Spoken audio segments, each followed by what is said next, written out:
Hi there, Jessica here, and I just wanted to give you a little bit of an update on what's been going on in our lives. My husband had his PESA procedure on September 5th. It is now October 1st, so it's been a little bit, but I intended to make a video sooner, but it took us a while to get the results of the PESA procedure for them to do the test thaw and see where we stood after that.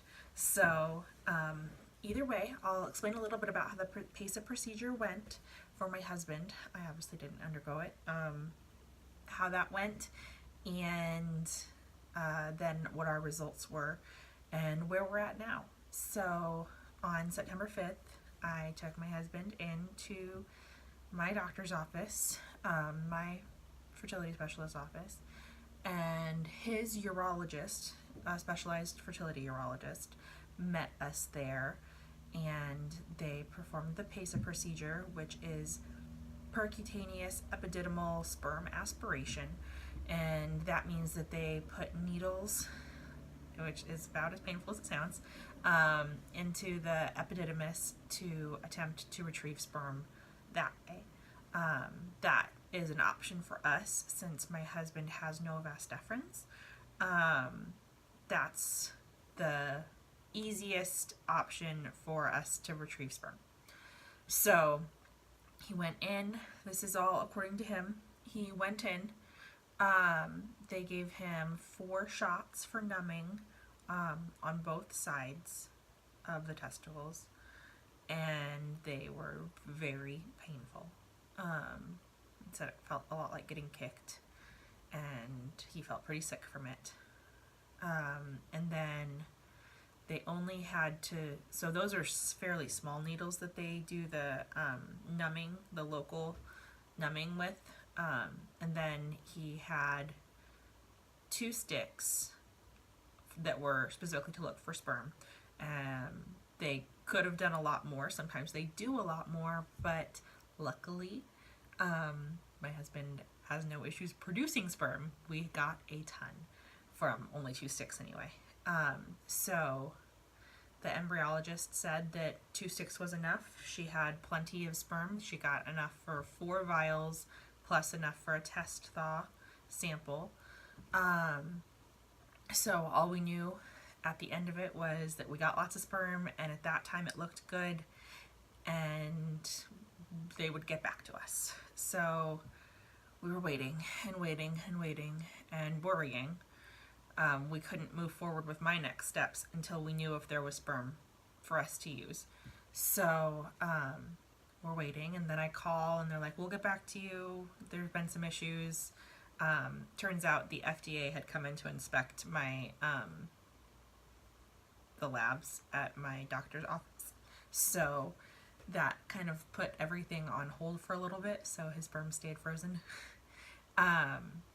So they did the test thaw, and after the test thaw, they said about 5% of of all of the sperm, about 5% of it was usable. And at first that was terrifying to me because I thought it sounded so incredibly low. I didn't know how we were possibly going to work with 5%. But then it occurred to me, she said that we had probably 1 million sperm per vial. And even if there had only been like 100,000 sperm per vial, 5% of 100,000 is still 5,000, and we only need enough motile viable sperm for as many eggs as we retrieve, and we're not going to retrieve 5,000 eggs. We're hoping for somewhere between 15 and 20. So we only need 15 to 20 good-looking sperm, and 5% of his sperm look really great. So ultimately, what that means is PESA went great. It went as his doctor said that it went better than he could have expected. It was pretty much picture perfect. As far as the recovery goes, it was painful. They gave him some pain meds. He chose not to take them. He just used Tylenol to manage the pain. There's a lot of swellings, a lot of bruising. But he said it'll all be worth it because this is how we're going to have our family. So that was encouraging. Now that we know that everything worked out great, we're able to move on to next steps. So I got my IVF calendar, actually. We're going to be starting our shots later this month, and starting medications later this month. Or day 1 is going to be October 21st, and we will be starting IVF, preparing for egg retrieval. My doctor said if everything goes the way that we hope for it to, egg retrieval should be taking place on the 31st of October or the 1st or 2nd of November, which is crazy. That's this month. We're already going to be there. We're going to be doing an all frozen cycle. My doctor said that'll be best since I have PCOS. That'll be what'll make will be most successful if we freeze embryos and do a frozen transfer at a later date. So if all goes well, we'll be doing a frozen transfer sometime at the end of November. But that's where we're at. We are waiting to hear back about how much the medications are going to cost us. It's going to be around, we think it'll be around $4,000 for the medications.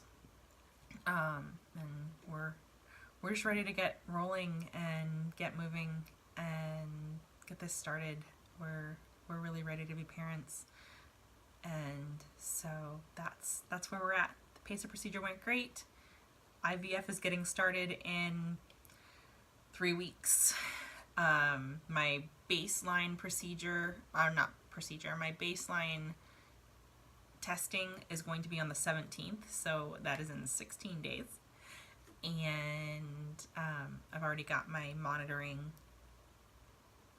dates as well. That'll be the 26th and the 29th. I'm super excited because my mom is actually going to be in town when I start my shots, and that just really helps my heart. My mom and I are super close, so it's really difficult that she lives 1,500 miles away because I moved here. So I'm really excited to see her. And in other good news, I got a job at Starbucks. So that is thrilling. Starbucks has really excellent insurance that does cover infertility procedures.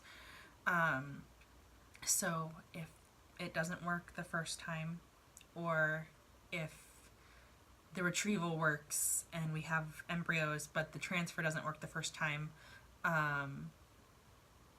the next time that we're ready to do it, I should have insurance coverage through Starbucks, and I am thrilled. I could not be happier to be working there. The people I work with seem really great, and I just think it's a really wonderful opportunity and way for us to help ourselves grow our family, and manage the finances as best we can. So that's where we're at. Everything is looking up right now. I'm not sure it'll stay that way once I start the shots. I hear that they make you pretty emotional, but I'm mostly excited most of the time. Sometimes I'm terrified. If you have any tips on IVF, please feel free to leave them in the comments below. Please subscribe. I will be filming more updates and plan to document the IVF process as much as possible. Can't wait. Glad to have you along with us. Thanks so much. See you later.